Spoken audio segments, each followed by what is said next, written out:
Ayaw, lagyan ko ng tubig. Nakala ko sili yung nakalutang. Ano pala yan? Anong tawag doon? Swordtail. Swordtail pa. Sinilihan na. Ay, Yan ang dumi na, kaya kailangan linisin. panda rin naman yun. Linisin na natin, guys. Malap na yung ventilasyon.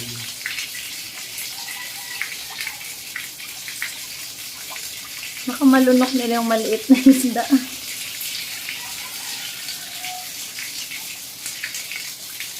Inuulak yun. Kaya mo dito marunong. Kaya nakahiga na, oh.